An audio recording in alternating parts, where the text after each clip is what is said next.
Welcome to the EntrePastors Podcast on YouTube. This is a show that helps pastors think, act, and thrive as prosperous entrepreneurs.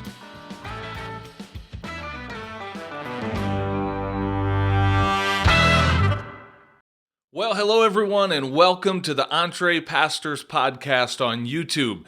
Hey, my name's John Sanders. I'm one of the co-hosts here of the podcast, and we're so delighted to have you checking us out here on this YouTube video portion of the podcast.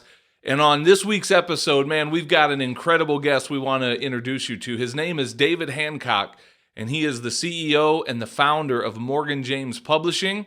He's going to talk to us about the value that is found when pastors write a book. There's a lot of value that can be had when a pastor can write and publish their own book or multiple books, and we're going to explore that a little bit in detail with David. We also, in this episode, are making a brand new announcement to the world, something we're really excited about, but you'll have to listen into the podcast to hear what that is. So without any further ado, let's cut to this interview that Les and I did with David Hancock. Check this out. Well, David Hancock, I have been looking forward to this interview for weeks and weeks, I think months now. I've been looking forward to bringing you on the show and introducing you to our audience. So welcome to the show, my friend. It is such a privilege to be here, John. Thank you so much for having me. And Les, man, it's great to see you too. Good to see you, David. Thank you so much for agreeing to come on and talk for a few minutes here. Absolutely. I've got a passion for authors, a passion for entrepreneurs, and you guys are both. So I couldn't help but like you. Well, thanks, man. You know, Les and I literally just finished up, as we're recording this, we literally just finished up a little masterclass talking about the power of a mastermind and why you should join one. And, you know, this is just one example, David, like a relationship, a very key connection gets made inside of a mastermind, because all three of us are in the same mastermind with Dan Miller. And, Right. you know, so we meet you and you open the doors to some incredible things, not only for Les and myself, but for our audience, many in our audience potentially. So, but we're getting way ahead of ourselves. We got to back up the train here, David. And let's just start with brother. let's start with a little bit of an introduction. If you don't mind introducing ourselves, you're not a pastor, right? So, Not a pastor. tell us a little bit about you and the work that you do in the world, and we'll go from there. I'm honored. So I was born back in not that far back, right? That's a little far. Don't You go start as far with as you want, man. in the beginning, God created. That's right. God created the heavens and the earth. So yeah, I am the founder of Morgan James Publishing, an entrepreneurial publishing house. It really focuses on the relationship and the process of how authors can leverage the power of their book to gain, influence with their readers. Because ultimately, we want to make sure we're writing good things, but we want to make sure our readers are using those things. And then from a business perspective, an entrepreneurial perspective, connecting with that reader, helping readers consume the content and engage with our content helps them, serve their audience, serve their needs well. And had a humble little idea about almost 20 years ago, about what publishing should look like after experiencing both traditional and self-publishing, pros and cons of each. I came to the table with a really good idea on how to blend the best of both worlds, and man, just had God's favor in every step of the way. That's incredible. And so you are kind of a hybrid, right? Like Morgan and James Publishing is kind of a hybrid model of the traditional publishing route and the self-publishing route. Is that a safe description? It's a safe description. In fact, Publishers Weekly, 150-year-old industry magazine, called us the first hybrid publisher to market. So we launched an entire industry. Wow. Today, they call us an unconventional traditional publisher. And that's both terrifying and exciting. Terrifying because I didn't want to be a traditional publisher, but exciting because of what that actually means for us today, which is really cool. So the unconventional side is I think, the reason why we're successful, because we actually seek out and desire and have great relationships with our authors. We try to help them realize their goals. So just like Zig Ziglar have taught us over the years, the more you can help others realize their goals, the more goals you're going to receive yourself to get realized. But we do have exclusivity. We only do 25 faith-based books a year. We've got phenomenal bookstore distribution. Books, our titles can be bought at the local brick and mortar stores. And because of that distribution, we've had significant impact on the bestseller lists. We've been on the New York Times list over 29 times in our short history. Wow. We've been on the Wall Street Journal and the USA Today bestseller list over 80 times. In fact, we've been twice on the London Times. So we've got some really good distribution there. It certainly is a testament to our distribution, but really is a testament to the power of our authors creating conversations around their books. And we learn so much from them. But we even pay small advances like a typical publisher. And for those of you who might not know, an advance is exactly what it sounds like. It's where a publisher will advance you, loan you earnings based on your future earnings. They'll give you a loan against your future earnings. But most publishers take that advance and they try to leverage the size of that advance to buy or take over your intellectual property. And this is where our unconventional side starts, is all of our authors retain complete control and ownership of their work. Because just like you guys, entrepreneurs end up leveraging that content for multiple purposes. And they don't need to be going and getting permission from the publisher to use it. Don't need to be doing revenue share with the publishers on things that don't relate to the book, in my opinion. So that's the beginning of our unconventional side. And we all make all of our decisions together with the authors, looking at the brand, the big picture, how to monetize it, how to create real change, with the readers. We don't charge any fees for what we do as a publisher, because sometimes when you're different, people often wonder, well, what else is weird about you? So we just hand select some great authors and serve them well, hopefully. And if they're successful, we're successful.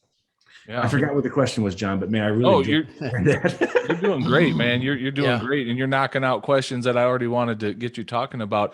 Let's go here. One of the reasons that we wanted to introduce you to our audience, we've got a really big announcement we're going to make with you on the show today. But before we get to that, the reason we wanted to introduce you to our audience is we believe many pastors are positioned well to write. I mean, it's not like that's an original thought with us. I mean, many pastors have been doing that long before us, but it's in our wheelhouse as pastors. We are thinkers, we're writers, we're speakers, we're communicators. And so for many pastors who are creating sermons on a regular basis, doing public speaking, it's a very natural flow to say, look, let me package a message in a way that goes far beyond the four walls of my church. Let me write a book. So I'm just going to ask a really open-ended question. You can go anywhere you want with it, but speak to that pastor out there that's never written a book. They might have some ideas of what a book could do for them. I mean, they envision living a luxurious life as they hit the New York Times best-selling list or whatever, and all that's going to do for them. But what would you say to that pastor to give them a little dose of reality of what writing a book does, but also a dose of encouragement about why they should write a book? So I'm really giving you a direction to go anywhere you want with that. Oh man, I could go everywhere with that. That's a great lead-in question. So the reality is, pastors are prolific writers, and pastors, more than most writers, are really the ones that are led by God to make sure they're ministering to the audience where they need to be. But you're right, the limitations is typically the four walls. Now, fortunately, in recent years, pastors have opened up their services to online, via YouTube or podcast. That's brilliant, but there's still a huge opportunity to expand that message outside of your city, your community, and the four walls. But there's a couple cool things about a book, and it really has to deal with just the psyche of the human being in the audience or in the world. Is that, books allow such an amazing level of credibility, authority, and responsiveness in the eyes of people who see them. A pastor with and without a book are two entirely different people in the eyes of their fans and followers. Now, I say fans, obviously God's the one that we need to be the fan of, but you know what I'm talking about in this case. Mm-hmm. People pay more attention to an authority in the space more so than they pay attention to an expert in the space, whether it's a pastor or whether it's somebody they love and trust in the other worlds, whether it's the financial market or home construction, whatever. There's a big difference between author and expert. And it's all about the authority the book brings, because as you guys know, most of the world, and I mean, this has been written up in stats in the literary world for decades, if not longer, but most of the world want to write a book. Most people want to write a book. Most don't, though. Yeah. And that's the beginning of the power of the book. So those that do start the book, few actually finish the book. The few that finish the book, an even smaller percentage of the books actually get published. And even still, only 1%, according to Publishers Weekly, which is the industry magazine for publishing, says less than 1% of all traditionally published books, Thomas Nelson, Zondervan, HarperCollins, you name it, less than 1% of those books ever show up in a bookstore. So when they see somebody that not only has risen above and written a book, published a book, and getting into bookstores, and then are continuing to talk about it, because some authors that end up making it, they think that the success doesn't happen fast enough, or something doesn't go quite right, or they listen to some naysayers that are close to them. We can talk about that later. They get discouraged and it's no longer on their table. But the authors that are really leveraging the power of the book, creating real conversation, real action with the content, and creating real change, they're the ones that people are just flocking to listen to get their education from. So that's the power of the book. So you can transform immediately, especially when you're looking at a global market now, because every time the pastor turns on their video and streams it, their audience is no longer the community, it's the world. And there's, 5,000 pastors in my community alone, all doing it. So we need to stand out. We need to make sure that the message that God's given us is being received to the people that need it. And the power of a book can do it. I forget where else I was going with that. But that was no, that's all good. So I was talking recently to someone who's Lord willing going to publish. They're in the process of writing the book right now, and I was having this kind of conversation. And guy's got a great heart. He's really wanting to bless other people, and so I asked the question, "But what do you want? What's your purpose for this book? What do you want?" And his very legitimate, sincere answer was, I just want to bless other people. I want to minister to other people. And that's fine.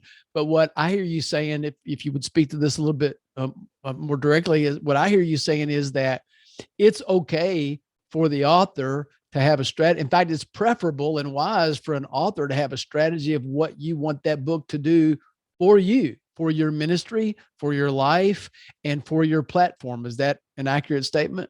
Absolutely. And there's nothing wrong with the book serving two audiences, yourself and the readers that are going to benefit from it, because people want great content.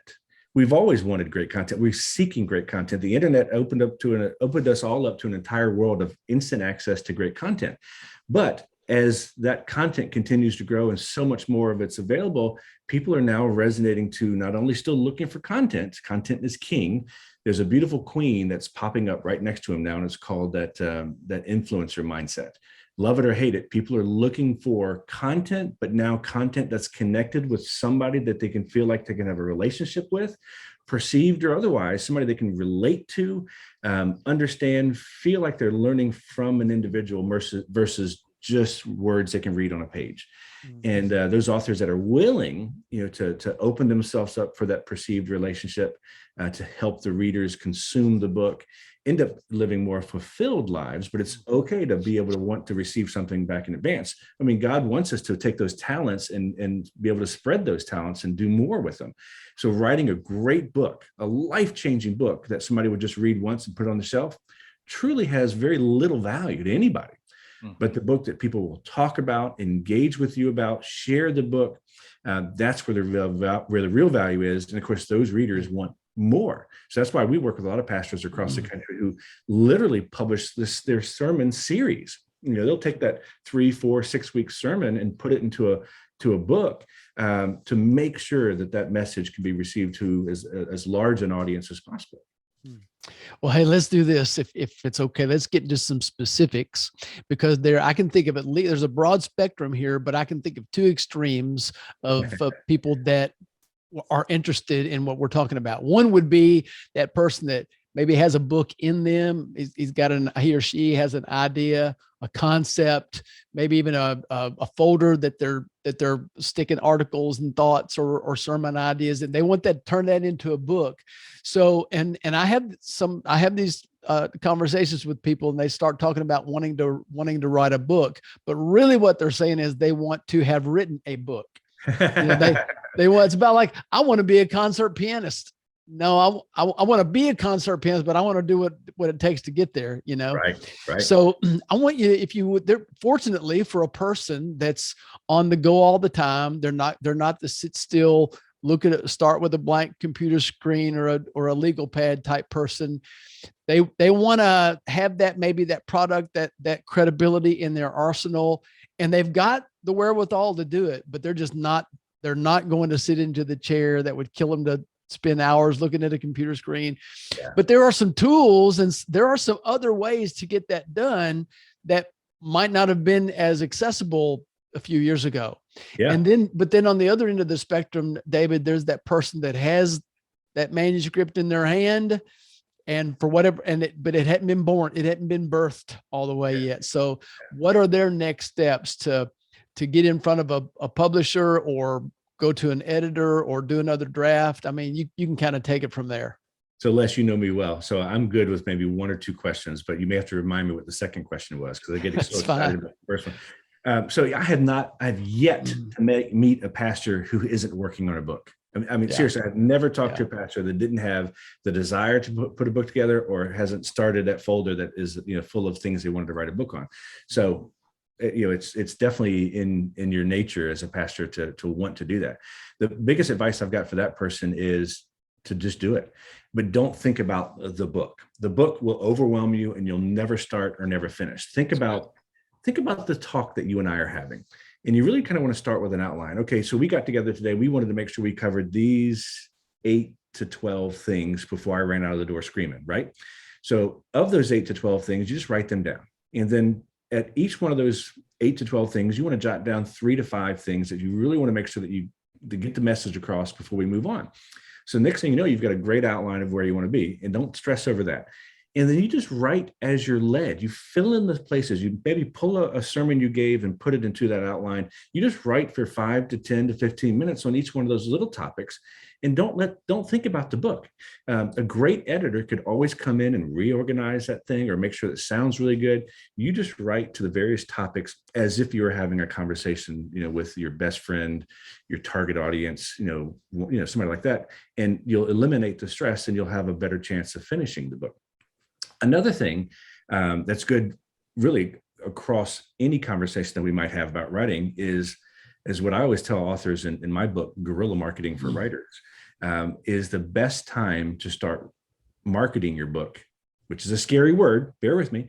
The best time to start marketing the book is the moment you decide to write it, for so many reasons. One is your audience will hold you accountable to finishing the book. So confess it. I want to write a book. I feel led to share this story. I feel led to make sure people understand this. Don't sell anything. Just share that wisdom. And then bring people along this path with you, because, though we always think being an author is a solo entrepreneurial venture, it's not. These authors, the most successful authors, are bringing in value from their audience, bringing in relationships from their peers, their mentors, or mastermind people to help them finish the book, hone the book in the right way, and then bringing great editors in to make sure they sound as good as possible. Because I'm a pretty crappy writer, if I can say that on this podcast, but I've got great editors. But if you start sharing that wisdom, you will finish the book.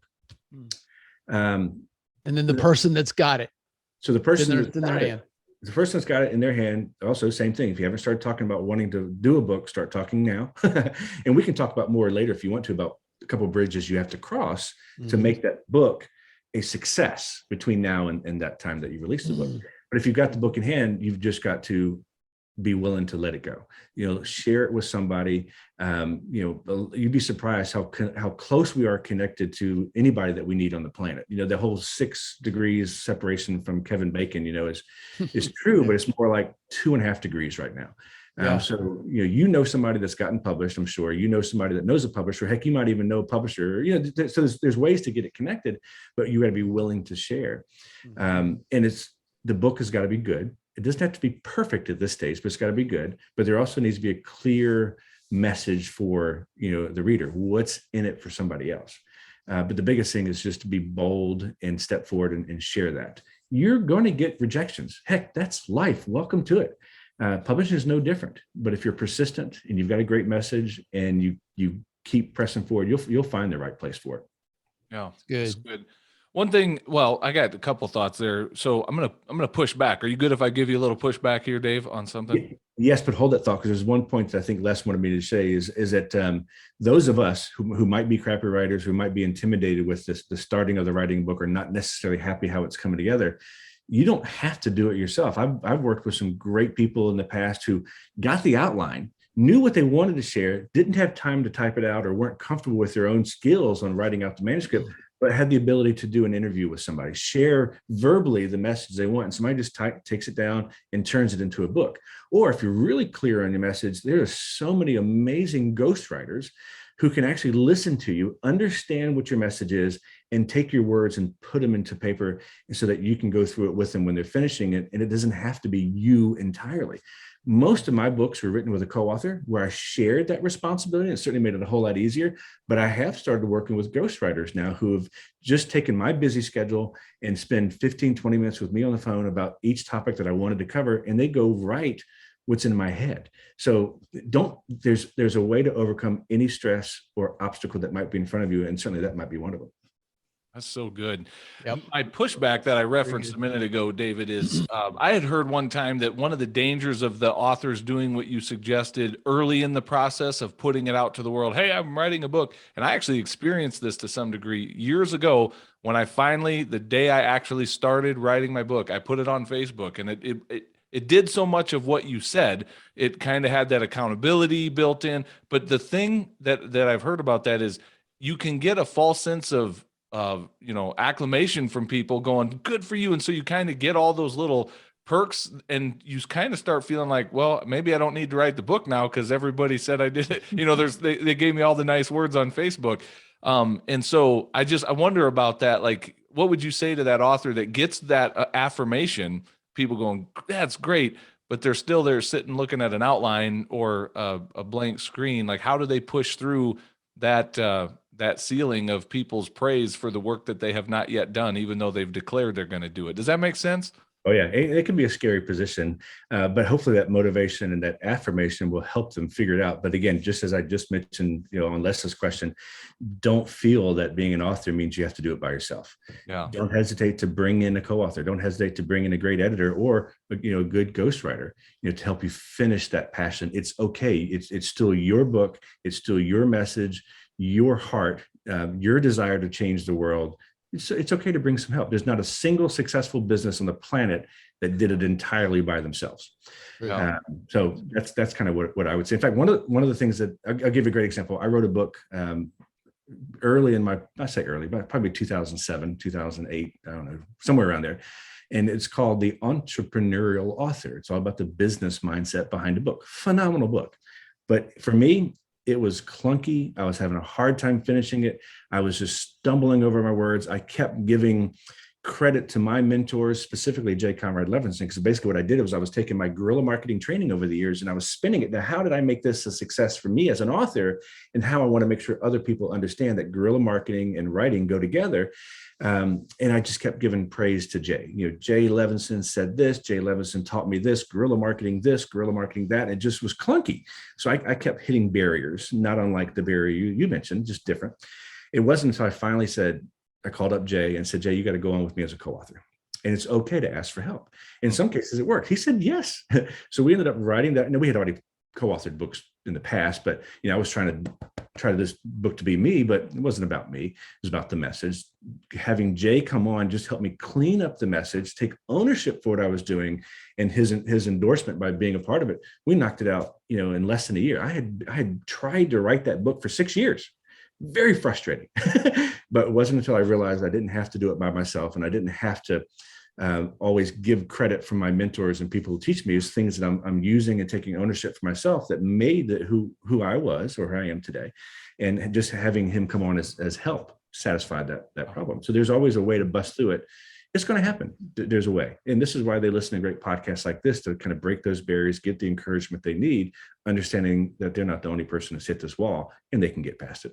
Yeah, that's good. So now I want to take you to the other end of that spectrum. It's that author that has a book. It's pretty well done. I mean, it's ready to now move on to the next phase, but they've paused on it.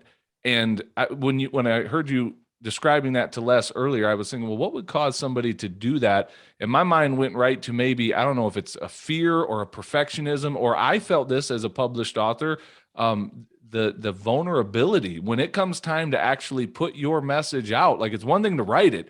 It's another thing to let other people read it and see it.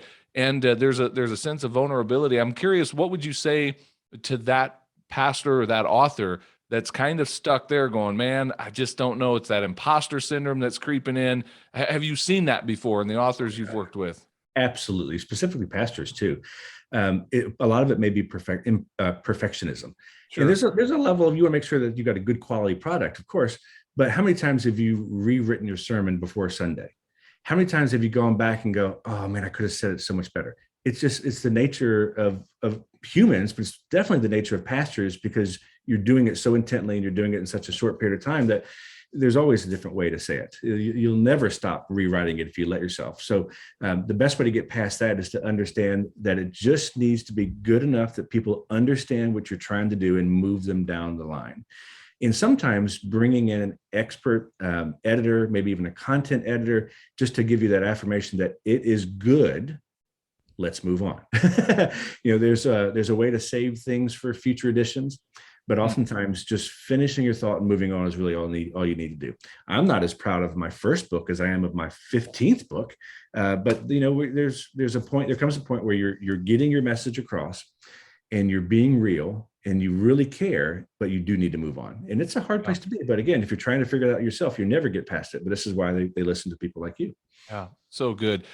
We're going to run out of time. There's so much I want to, and we're not out of time yet. I'm just trying to be thoughtful of that, because there's so much I want to get to yet with you, David, on this. But one more question, then I'm going to turn it back to Les, and we'll make a big announcement. You and him can really roll this out. What some exciting news coming in the future for us. But here's another question. This is just in the practical, in the weeds type stuff. When earlier this year, Les and I were talking with you about our desire. We are writing a book this year that, Lord willing, will make its way into the public eye. Amen. And you mentioned this word, if I remember right, you said write it airy. You said make it an airy book, and then there was a phrase I can't exactly remember, but it was this idea of getting people to leave the book to go engage outside of the book. And I guess the big point I really want to draw out and have you speak to is this idea that a book is just one part of a broader message. I mean, it's okay to write a book and put it out there, but if you have this thought of, once you do this, the speaking tour is going to open up and all of this stuff, like maybe not, like that this book is one part of a larger story. So do you mind just riffing on that for a little bit? Yeah, absolutely. So today we're in a completely different mindset as readers, as consumers, than we were even 15 years ago. So there's rules, and I said content is king, but yet now they're looking for a relationship with the person creating the content. That's true now, still more than ever. But long gone are the days that people are looking for 300-400 page books that are just full of content, just paragraph after paragraph after paragraph. They're hard to read. Today, we're almost at hieroglyphics. We're looking for short content. We're looking for more affordable books. We want to skim through the books. We want to get in, get out, find what we need. So today, we're looking at 200 pages as the new norm, that 40 to 60,000 words, and a lot of air, meaning that they can skim through it and find what they're looking for. We rarely pick up a book and read from page 1 anymore. We go and find out where's my current pain point. What is this particular author sharing that really benefits me? So they'll skim through the table of contents. So the table of contents is really a bulleted sales letter of what's inside the book. And then as they're breezing through the book, they've only got seconds that they'll give you as an author. They're looking for that one word, that one phrase that will stand out. So short paragraphs, like throw your Chicago manual style out the window, be yourself, but break it up. Lots of subheadings, lots of headings. Heck, I even like call outs where Les will say something brilliant in the text, but then you kind of bring attention to it by bringing it into a little larger box and said, hey, Les just said this, or sidebars where you kind of pause inside the book and say, let me go a little deeper and kind of finish a thought or share a case study or a story or an example from scripture or something, and then bring them back to the content of the book. Things that they can go through and stop. And once they stop and start reading, once they feel compelled to go back a little bit and do it again and go back again, do a little bit, that's when you've got them. But it's an entire process. The emotion of the cover, subconscious as it is, the clear title to kind of catch their attention, the subtitle gives them the premise of the book, but the only purpose of those two things is to get them to the back cover. The back cover hopefully gives them enough information that they want to skim the table of contents, and then finally it's a process, but it does need to be completely different than the books we were reading years ago. And you're right, we want them to leave the book and go engage with you as that authority online to help them consume the book. Because according to Publishers Weekly, 70% of the bookstore buyers only complete 30% of the books. So if you can get them out of the book, create a relationship with them, help them consume the book, help them finish the content, implement it in their lives, make real change, then that's where the real opportunity happens. That's where the real relationships and longer benefit with that reader can happen with you. But that's when real change can happen in the space, when people are actually talking about the deep content in your book and creating action from it. So we always look for multiple ways to get them out of the book and into your world, whether it's to offer them something that the publisher didn't let you say in the book, tongue in cheek, or get to the website to get the top 10 things you need to have in your next sermon, or just some sort of ethical bribe, if you will, to leave the book. Heck, as a publishing house, we even help authors with that whole concept. So anybody that buys a Morgan James book can get a ebook edition for free. Oh, wow. And what that does is it enables them to leave the book and get that ebook edition so they can take it on the airplane with them. But we capture their name and their primary email address in the process, and we give them to you as authors so that you can nurture them with emails that help them consume the book or help engage them even further. So it's a very important process. I love it. That's a great idea. Well, we do want to make a special announcement, and but before we do that, when we're also going to go backstage in just a few minutes, and you're going to be sharing something that is really important to any author, especially as they're wanting to have a relationship with that publisher. And that is some kind of, from a publisher's perspective, some secret ingredients to a book proposal that'll actually get looked at. There's probably a better way to say that. How would you say it? No, you said it good. The secret is to get engagement with your book proposal, and hopefully that interview with the publisher. And there are a few secret trips that I will share that have made me most responsive to the thousands and thousands of proposals that we get every year. Again, like I said, we only publish 25 faith-based books a year. It's a lot of babies to kiss before you find out that right one. That's right. Wait. All right, we'll get to the backstage in just a minute. So before we do the announcement, though, I do want you to talk about your book and when it's going to be released, because we're coming up on that like right around the corner.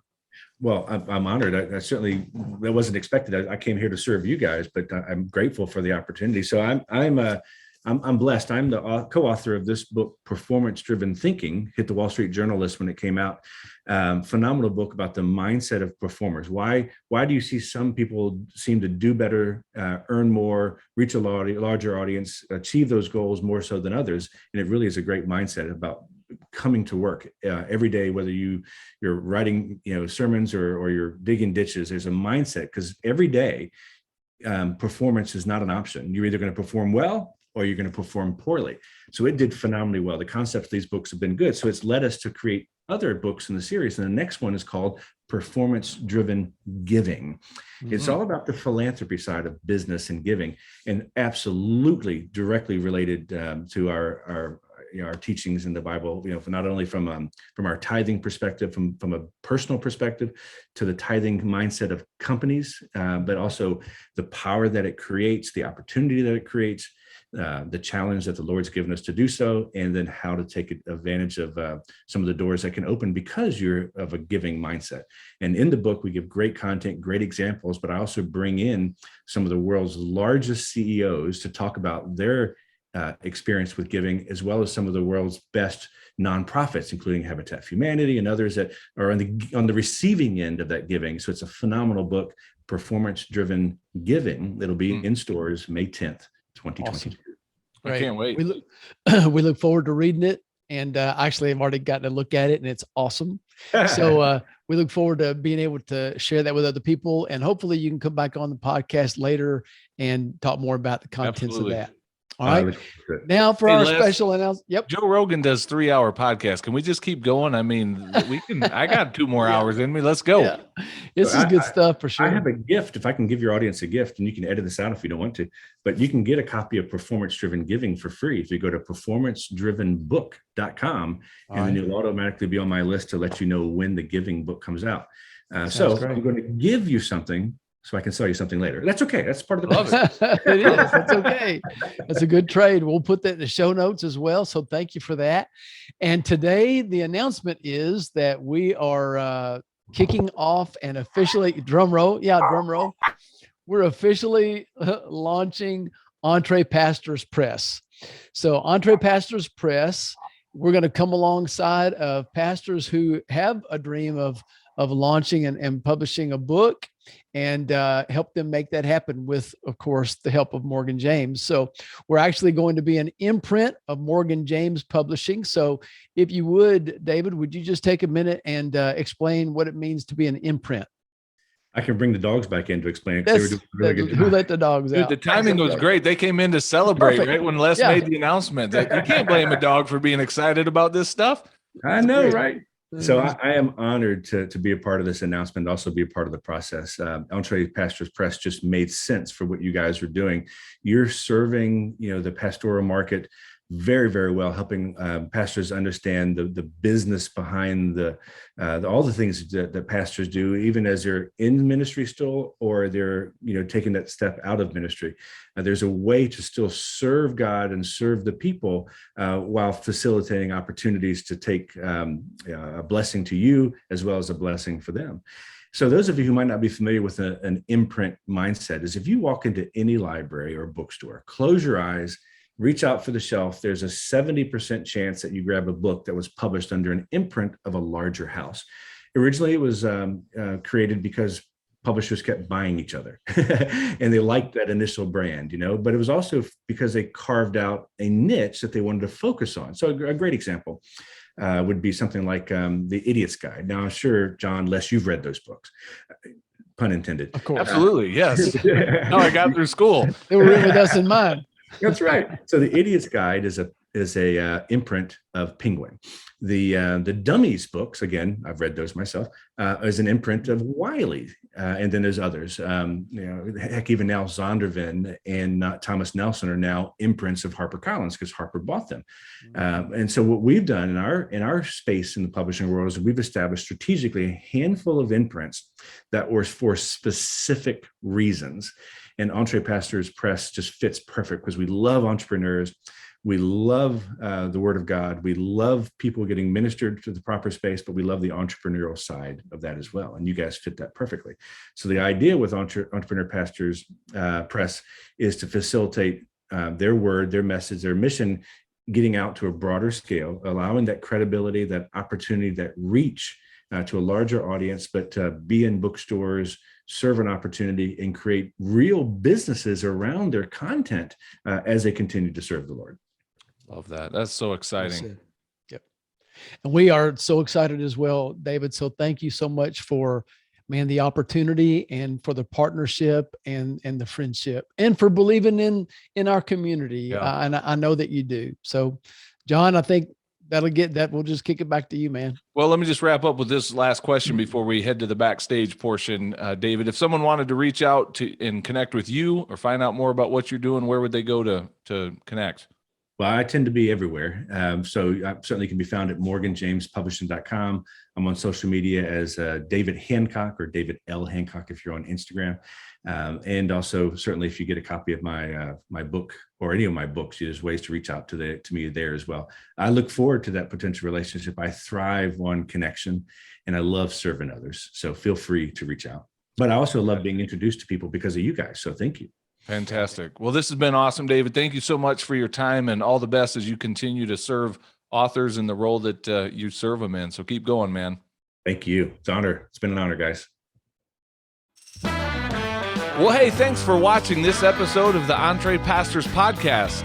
Make sure you hit that subscribe button so you can be notified every time we release a new episode. If you'd like to get connected to other pastors who are learning to think, act, and thrive as prosperous entrepreneurs, then we invite you to check us out on Facebook. Just search for the EntrePastors Connect group, answer a few of our simple questions there, and we'd love to include you in the conversations. And if you're really ready to go to the next level, then we invite you to join our EntrePastors membership community.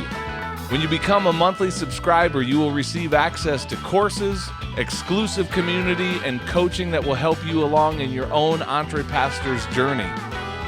If there's anything else we can do to serve you, please visit us at EntrePastors.com, and we will do our best to serve you there. God bless everybody. See you soon.